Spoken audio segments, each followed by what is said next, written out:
Amables oyentes, gracias a Dios porque estamos llegando a un nuevo fin de semana o principio y damos gracias a Dios por sus bendiciones que nos ha derramado durante la semana que ya pasó.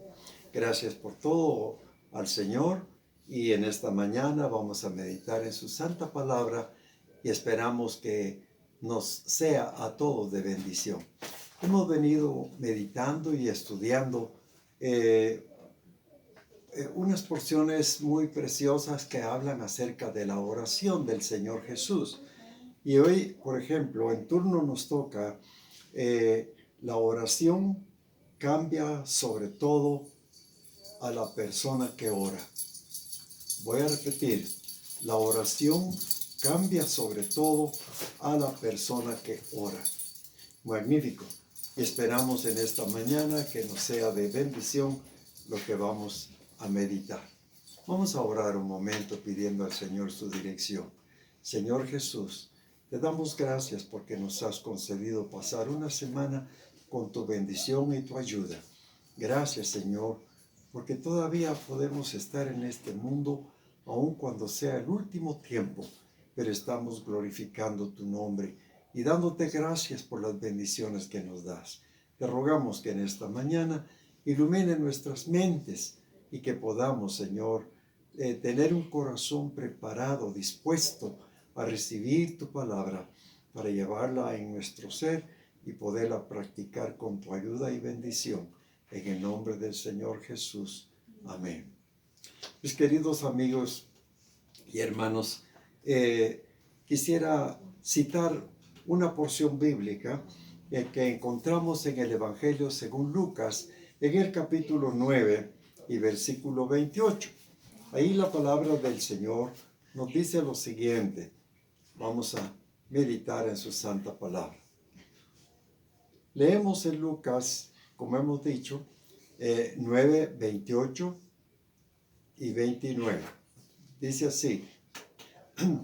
Aconteció como 8 días después de estas palabras que tomó a el apóstol Pedro, a Juan, a Jacobo. O sea que el Señor Jesús los invitó a que lo acompañaran a él a orar. Notemos que la vida del Señor Jesús en realidad podríamos decir que resplandece en el sentido de que el Señor siempre buscaba el momento oportuno para poder orar. Dejaba a la multitud de gente que querían seguirlo, querían oírlo y querían recibir sanidad y cuántas bendiciones también con este regocijo espiritual mediante él les estuviera dando su santa palabra. Pero dejaba un momento al gentío y él se iba a un lugar, digamos, oculto, porque él buscaba, como él mismo dice en el Sermón del Monte, cuando oras, éntrate en tu casa y cerrada tu puerta, ora a tu Padre que está en secreto, y tu Padre que te ve en lo secreto te recompensará en público. ¡Qué maravilla! Y esa es una gran verdad cuando buscamos la presencia del Señor. Bueno, ellos le siguieron. Y cuando llegaron a ese monte, dice que él subió a orar. Y entre tanto que oraba, la apariencia de su rostro se hizo otra, y su vestido blanco, resplandeciente. Imagínese, ahí fue el monte de la transfiguración, cuando nuestro Señor Jesús, que en vida, digamos en su naturaleza humana, como el Hijo del Hombre que dice la Biblia, sin embargo, él tuvo una tremenda transformación. Y ahí dice la Sagrada Escritura que entre tanto que oraba, la apariencia de su rostro se hizo otra, y su vestido blanco y resplandeciente. Imagínese, qué espectáculo más maravilloso, ¿verdad? Ver al Señor Jesús transformado. Pero transformado como quien dice en gloria, porque esa transformación para el humano no es normal. Eso tiene que ser con el poder sobrenatural de Dios. Y ahí el Señor Jesús estaba mostrando su naturaleza divina, demostrando que Él era el Dios Todopoderoso. Y ahí el Señor Jesús fue transformado. Ellos quedaron, no cabe duda, si estaban dormidos, despertaron de repente y al despertar ellos observan al Señor Jesús en esa transformación. Qué maravilla de veras ver al Señor en esa forma. Para ellos fue la experiencia más maravillosa de su vida.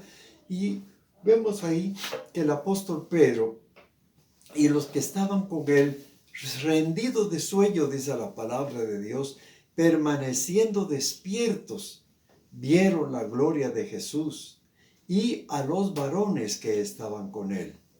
Imagínense, ahí se apareció Moisés y Elías, que imagínense cuántos cientos de años antes existieron, sin embargo aparecieron, dando a entender con esto que los hijos de Dios, los que son redimidos en su preciosa sangre, apareceremos un día en el cielo, estaremos llenos de gloria, allá hechos semejantes al cuerpo del Señor.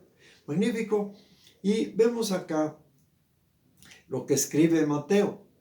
Y se transfiguró delante de ellos y resplandeció su rostro. Vemos que allí Mateo en lo que se enfoca directamente es en el rostro del Señor Jesús, que brillaba, dice, como el sol, y sus vestidos se hicieron blancos como la luz. Qué maravilla, ¿verdad? Ver al Señor en esa transformación que tuvo tan maravillosa. Bueno, se transfiguró, es decir, él vio la transfiguración del Señor Jesús en cuanto a su rostro, pero también dice, y sus vestidos eran blancos, tan blancos quizá como la nieve, o más que la nieve. Bueno, aquí vemos ahora, es decir, anteriormente vimos a Mateo, mientras que ahora vemos a Marcos en el capítulo 9 y versículo 3, que nos dice, y sus vestidos se volvieron resplandecientes, muy blancos como la nieve, tanto que ningún lavador en la tierra los hace tan blancos. Muy bien, aquí vemos a Marcos, ¿verdad? Marcos, que está escribiendo esta visión maravillosa que tuvieron los apóstoles. A él se fija en su vestidura, no tanto como el rostro, sino como en la vestidura del Señor Jesús. Magnífico. Y vemos también, mis amados hermanos, que esa gloria del Señor fue tan maravillosa que los hizo recordar toda su vida lo que habían experimentado en esta ocasión. Magnífico. Y aquí vemos esos tres relatos, ¿verdad? El de Marcos y también otro que es el de que nos habla Mateo respecto a esto. Pero ahora vemos una cosa maravillosa. Por ejemplo, una persona que ora es la persona que comienza a experimentar una espiritualidad grande, un amor que crece en él hacia los demás, una compasión por los perdidos para orar por ellos. Qué hermoso es cuando el creyente dedica un tiempo en su vida para orar al Señor, como lo hemos dicho anteriormente. Pero cuando el Señor estaba orando por ellos indudablemente, como dijimos la semana pasada, porque ellos estaban preparando para el trabajo que les esperaba. Ese trabajo que da tanta satisfacción de estar beneficiando a la gente, tal vez con sanidad, con cuántas bendiciones que pudieron ellos dar a la humanidad. Pero aparte de eso, también notamos que ellos se estaban preparando espiritualmente porque sabían, como dice el Señor, el que quiera venir en pos de mí, niéguese a sí mismo, tome su cruz y sígame. Muchos creen que volverse evangélico ya no van a tener problemas, ya no van a tener necesidades. ya no van a padecer tanto como han padecido. Yo les voy a decir una cosa. Lo que sucede cuando uno es cristiano y vienen pruebas a su vida, pues dele gracias a Dios. No nos lamentemos, ni digamos por qué no le viene a otros y en cambio a mí sí. No, usted esté contento y agradecido con Dios, porque Él tiene propósitos en cada problema, en cada necesidad, en cada quebrantamiento que sufrimos, pues ahí está el Señor, hablándonos algo. Y eso era lo que estaba pasando con los apóstoles, que predicaban a Cristo, sanaban enfermos y cuántas maravillas, pero también ellos tenían unas pruebas tremendas.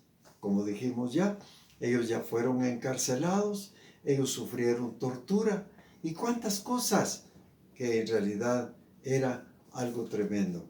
Por ejemplo, Pedro, sabemos que Pedro sería crucificado en Roma por causa del Evangelio, porque en aquel tiempo predicar a Cristo, predicar el Evangelio, era como veneno para ellos, de tal manera que no hallaban cómo salir de Pedro hasta que lo crucificaron, según dice el Señor. Luego Juan sabía que él sería más adelante un gran siervo de Dios, pero también sufriría persecución, y estando él prisionero, lo llevaron allí al destierro, a este lugar que se llama, una isla que se llama Patmos. Ahí lo dejaron para que se muriera.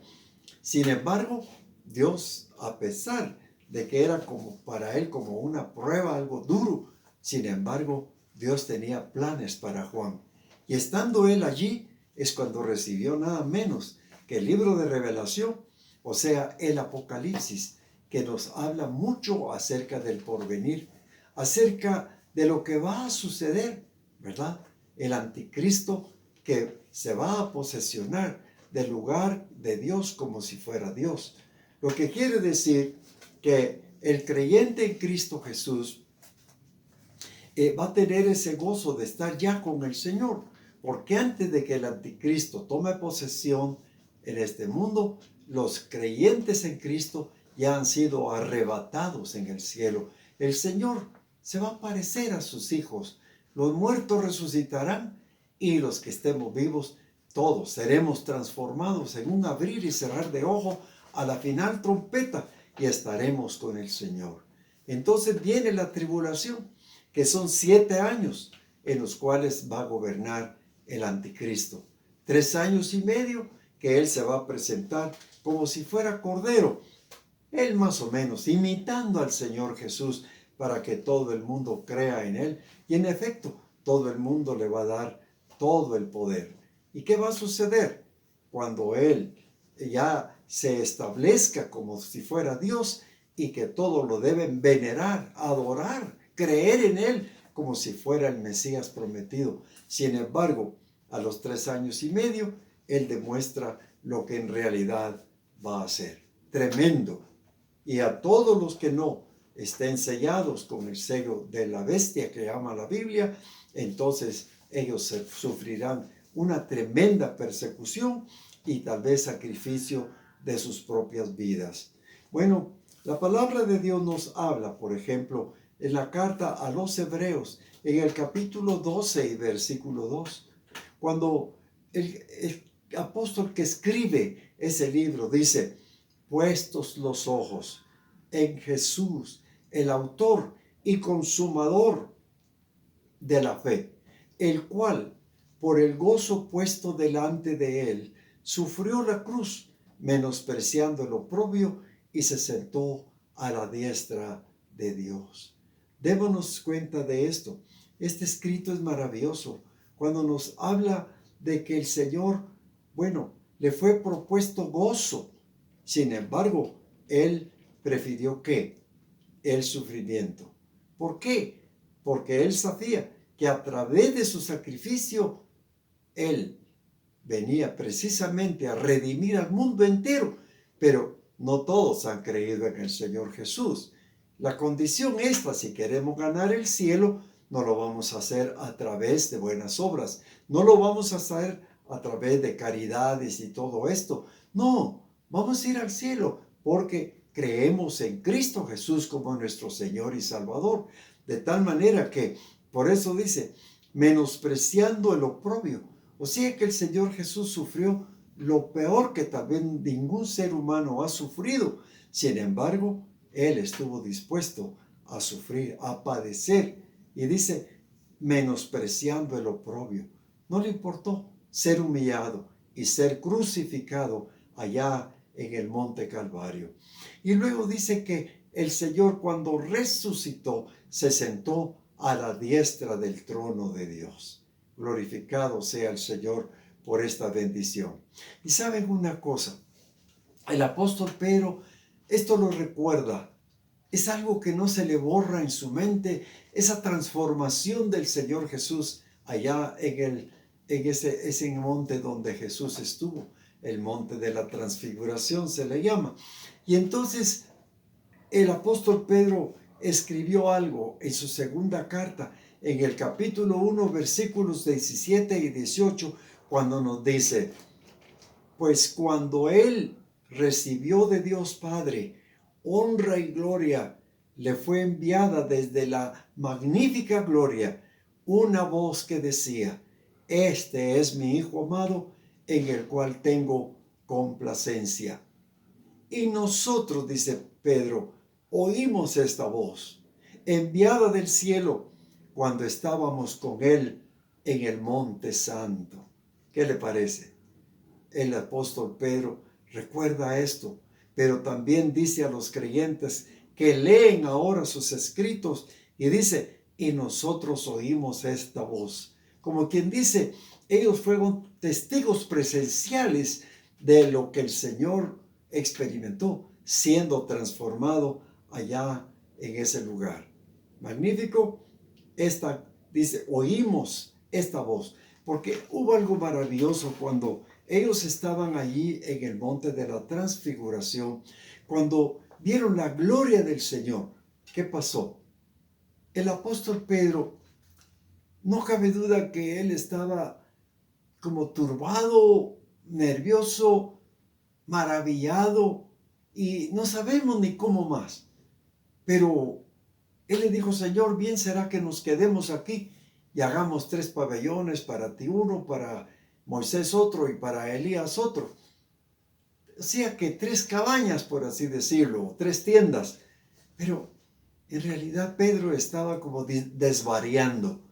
Pero dice que fue oída una voz del cielo que decía, este es mi Hijo amado, en el cual tengo complacencia.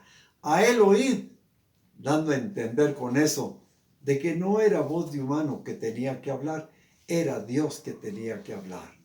Era Dios que estaba dando las instrucciones, que estaba dando las lecciones que Él quería que aprendieran y que más tarde habrían de sufrir. Estábamos con Él, dice, en el monte santo.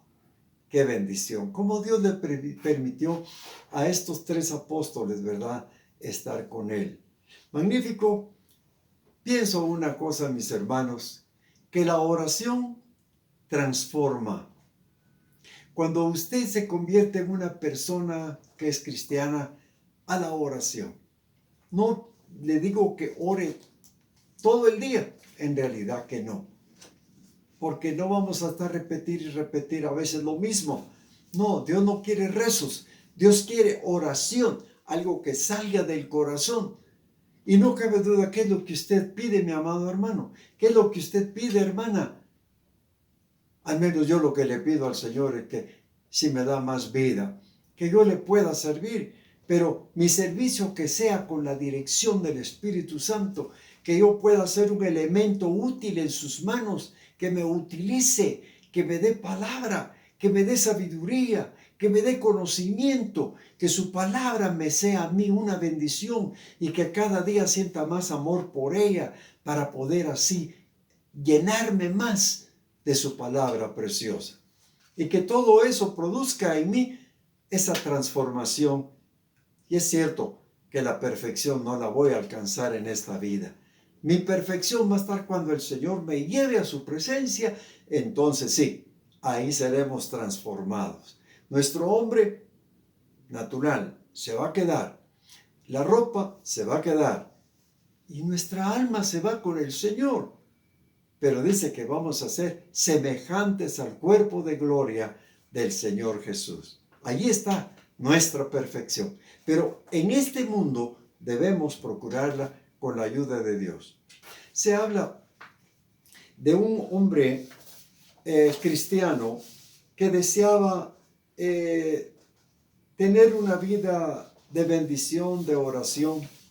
Y él estaba trabajando en la obra del Señor toda la semana, a excepción de un día. Él dijo, yo quiero dedicarme a la obra del Señor. Y en efecto lo logró. Trabajaba en la obra, predicando, visitando enfermos y aconsejando y total, siendo un verdadero pastor, de aquellos que se preocupan por la obra, por los hermanos y que los ama y si posible hasta da su vida si es posible, si fuera necesario. Ese es el verdadero pastor. Jesús mismo lo dijo en Juan capítulo 10 cuando dice, el buen pastor su vida da por las ovejas. Para mí que el mejor y gran pastor fue Jesucristo, porque es nuestro pastor y dio su vida por nosotros. Qué amor tan grande, incomparable, incomparable amor. Ojalá que los ancianos, que los llamados pastores sean verdaderos pastores como Cristo lo fue y den su vida por Cristo Jesús. Muy bien, la oración transforma. Tal vez tenemos mal carácter. Oramos, el Señor cambia nuestro carácter. Si, por ejemplo, hay hábitos en nuestra vida, pero le pedimos al Señor que nos lo quita. Si tenemos, digamos, por así decirlo, expresiones con palabras obscenas y demás, el Señor lo quita. Nos cambia nuestra manera de ser, nuestra moral. Tenemos que tener presentes que el Señor Jesús oraba, no porque le diera santificación Dios, no. Él era santo, perfecto, inocente, apartado de los pecadores y hecho más sublime que los cielos. Pero, sin embargo, Él oraba. Él oraba. Entonces digo yo, bueno, si mi Señor oraba tanto, ¿yo por qué no voy a dedicar mi vida a orar un poco más? Les estaba hablando de este hermano en Cristo que se llama Robert Chapman. Y este hombre dedicó un día exclusivo para estar solo. Él no quería que nadie lo fuera a buscar. La congregación lo supo, que él quería dedicar ese sábado solo para él. Bueno, no es porque fuera egoísta, sino porque él tenía un propósito. El propósito de él era dedicar ese día para poder meditar, para poder estudiar la palabra, para poder conservarla en su mente y corazón, pidiéndole a Dios que le ayudara a que su vida espiritual creciera. No, como quien dice, su persona. No, que creciera Cristo en él.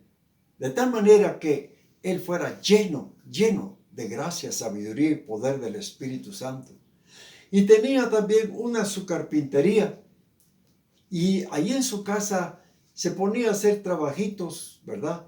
De torno, hacía mesitas, cositas así, en fin.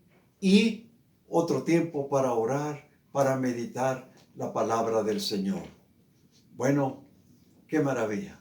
Y así pasó el tiempo, pero de repente tocaron su puerta. Y él dijo, ¿quién será? Si aquí nadie me tiene que buscar. Pero siguió tocando. ¿Qué si era una hermana en Cristo? Y cuando él se apareció y la hermana se asoma, ¿verdad? Como quien dice, hermana, ¿y en qué le puedo servir?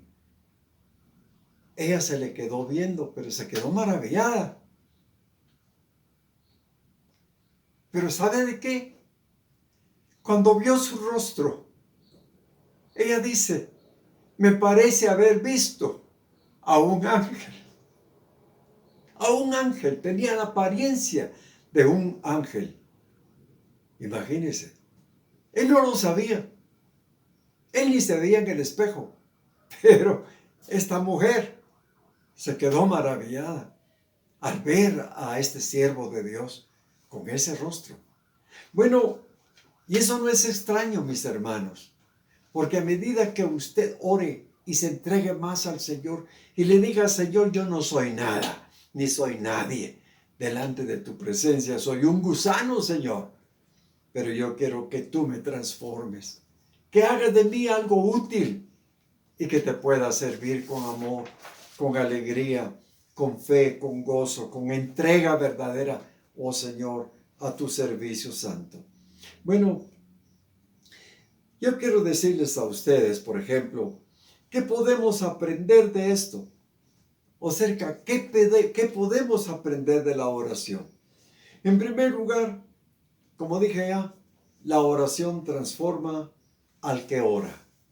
Esa es una gran verdad, con toda seguridad se lo digo, porque el Señor nos puede cambiar.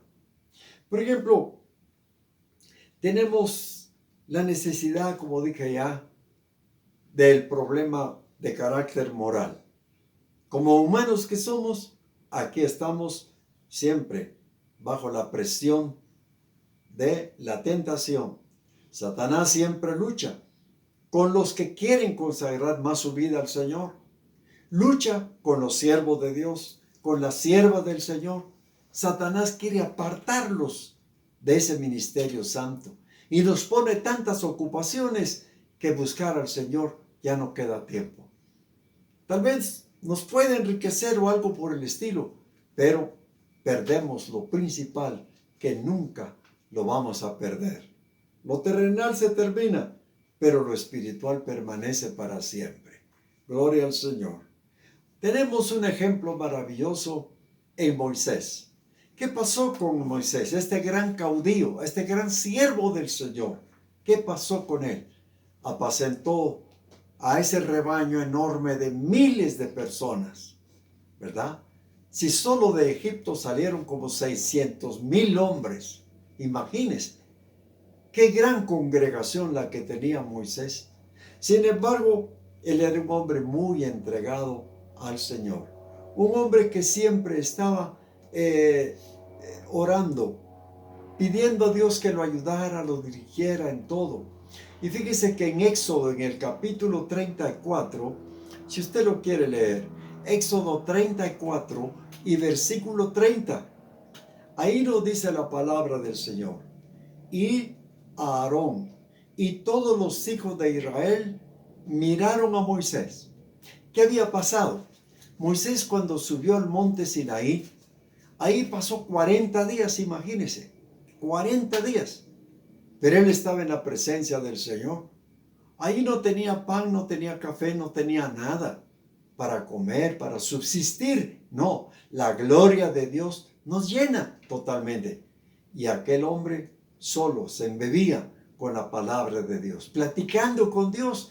Qué cosa más maravillosa, no cabe duda. Bueno, cuando terminaron los 40 días, Moisés comienza a descender del monte. Y aquí venía pues bajando y bajando, con las tablas de la ley en sus manos, porque Dios se las había dado para su pueblo. Pero dice que a medida que bajaba, la gente comenzó a verlo, pero de repente ya no pudo ver a Moisés. ¿Por qué fue? Porque el rostro de Moisés brillaba como el sol. Y no pudieron verlo. Y le dijeron a Aarón, Aarón, dile a Moisés que se cubra el rostro porque no lo podemos ver. Moisés no se había dado cuenta que él había sido transformado, que él había sido llenado de la gloria de Dios. De tal manera que Moisés bajó poco a poco y con su rostro cubierto. Y dice aquí, fíjese la palabra de Dios que dice, miraron a Moisés y he aquí la piel de su rostro era resplandeciente y tuvieron miedo de él, ¿verdad? Tuvieron miedo de acercarse a él. Porque era el miedo, sencillamente porque él estaba lleno de la gloria de Dios. Qué maravilla, ¿verdad? Y esto es cuando tenemos más contacto con Dios, más comunión con Él y le buscamos más bendición vamos a recibir, más de Él vamos a aprender y Él nos va a conceder esa bendición. Dice siempre en Éxodo, en el capítulo 29, el capítulo 32 y versículo 29. Entonces dice que Moisés dijo: hoy os habéis consagrado a Jehová, pues cada uno se ha consagrado a su hijo y a su hermano, para que él dé bendición hoy sobre vosotros. Lo que quiere decir que Moisés estaba allí dando consejos, los últimos consejos, porque él ya estaba próximo a morir. 120 años de vida le dio Dios, pero llegó el momento cuando ya terminó su ministerio y el Señor se lo llevó. No se sabe dónde quedó Moisés, porque no lo dice la Biblia y nadie lo ha sabido dónde quedó, porque él hubiera sido objeto de adoración. Imagínense que la gente siempre busca qué adorar, porque el ser humano, como he dicho en otras ocasiones, el ser humano es de por sí un adorador, alguien que necesita buscar a Dios, y es por el Espíritu que está en él con que Dios lo creó, pero aparte es el Espíritu Santo. Pero, ¿qué sucede? El hombre necesita algo que adorar, que venerar, y equivocadamente comienzan a venerar una imagen. Y Dios prohíbe las imágenes, porque dice: no te harás dioses semejantes, dice así. ¿Creen que esta es la foto de Pedro, de Pablo, de cualquier santo del Antiguo Testamento? No. Tenemos que adorar a Dios, aquel que está en el cielo. La Biblia dice que Dios es espíritu y es verdad. Entonces busquémosle en oración y allí encontramos al Señor. Bueno, gloria al Señor por este testimonio de Moisés. Tenemos otro testimonio muy lindo y es el de una mujer. Ella se llamaba Ana y esta mujer tenía a su marido, pero ella era estéril, de tal manera que vivía una vida triste, una vida de veras de vergüenza, porque para los judíos que una mujer no tuviera hijos no era menospreciada, porque todas tenían ese privilegio de tener sus hijos. Para ellas era un privilegio. Ahora para las mujeres tener un hijo es como un veneno. Ya no quieren tener hijos. Qué triste, ¿verdad? Porque ya están viviendo una vida moderna, una vida de vanidad, una vida de orgullo, una vida de exhibición o exhibicionismo. Pero en aquel tiempo, una mujer que no tenía hijos, para ella era vergonzoso. Entonces, un día desesperada, se acercó a la presencia del Señor y se fue al templo a orar. Y allí en la puerta estaba orando, clamando a Dios, pidiéndole que el Señor le diera un hijo. Esto lo encuentra usted en el primer libro de Samuel, capítulo 1 y versículo 11, 12 y 15. También dice así la palabra de Dios. Ella, con amargura de alma, oró a Jehová y lloró abundantemente. Y mientras ella oraba largamente delante de Jehová, ahí estaba observando la boca de ella Elí. Elí era el sacerdote en turno y él estaba allí como un pastor, por así decirlo, ¿verdad? Era sacerdote. Y este hombre, cuando la vio, pensó que ella estaba ebria, de tal manera que, fíjese lo que dice aquí la Biblia en el versículo 15. Y Ana le respondió a Elí, diciendo: no, Señor, porque él creyó, repito, que estaba ebria. Señor mío, yo soy una mujer atribulada de espíritu. No he bebido vino ni sidra, sino que he derramado mi alma delante de Jehová.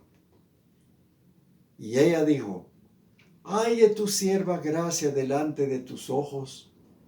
Y se fue la mujer por su camino, y caminó, y no estuvo más triste. Elí, cuando la vio en esa condición, le dice: mujer, mejor ándate, bebe tu vino.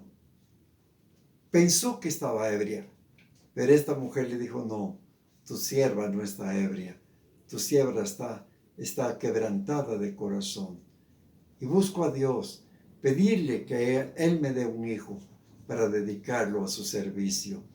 Mujer, anda y que Dios te conceda lo que has pedido. Y esta mujer caminó, dice, se fue, pero ya no se fue con esa cara triste, acongojada, no, se fue con la cara resplandeciente de alegría, sabiendo que Dios había recibido su oración. Pensemos esto, que cuando oramos, creamos que Dios responde a la oración. Eso es una cosa maravillosa que podemos nosotros hacer. Tenemos otro ejemplo, y es el último que les voy a contar. Esteban era un gran evangelista. Era uno de los diáconos, pero no sirvió como diácono, sino que el don de él fue evangelizar, predicar el evangelio, y se dedicó a ello. Pero llegó a ser un hombre de poder, un hombre de veras lleno del Espíritu Santo, y comenzó a evangelizar con poder. Pero de repente los sacerdotes de aquella época, sacerdotes judíos que tenían su sinagoga y todo, les parecía muy molesto que estuviera predicando a Jesucristo, porque ellos no creían en él. Y entonces ahí es como ellos se burlaban de Esteban. Y dice en Hechos 6, versículo 15, entonces todos los que estaban sentados en el concilio, al fijar los ojos en ella, vieron su rostro como el rostro de un ángel. ¿Cuándo lo vieron así? Cuando lo apedrearon, ¿verdad? Lo apedrearon y lo mataron. Pero antes de eso, él oró. Y cuando hubo orado, su rostro resplandecía, dice, y tenía semejanza de un ángel. Lo que quiere decir que buscar la gloria de Dios es lo más maravilloso que puede ser. Dice su rostro como el rostro de un ángel. Y dice, por ejemplo, aquí mismo en Hechos capítulo 7, versículo 35, las siguientes expresiones. Pero Esteban, dice, estaba lleno del Espíritu Santo, y puesto los ojos en el cielo, vio la gloria de Dios y a Jesús que estaba a la diestra de Dios. ¿Qué les parece? Qué bendición tan grande. Qué maravilla de hombres que tuvieron tan gloriosa experiencia, porque eran hombres de mucha oración. Mis hermanos, que el Señor los bendiga y que su palabra haya quedado en nuestra mente y corazón, y que de hoy en adelante, así como el Señor nos enseñó a orar, busquemos su presencia. Yo esta mañana les invito a que oremos y le demos gracias a Dios por su palabra. Bendito Señor y Padre Celestial, te agradecemos porque tú, Señor, nos has dado esta palabra para que podamos aprender a hacer de más oración. Hijos tuyos amados, y que podamos buscar tu presencia cada día. Oh Señor, qué lindo que dediquemos un tiempo exclusivo para ti, Señor. Gracias por esa bendición que nos diste a través de tu palabra. Bendice a nuestros oyentes, ayúdales en su vida espiritual, en el nombre de Cristo Jesús. Amén. Mis queridos amigos, Dios les bendiga grandemente, y como siempre invitados para el próximo domingo. Que el Señor los ayude en todo.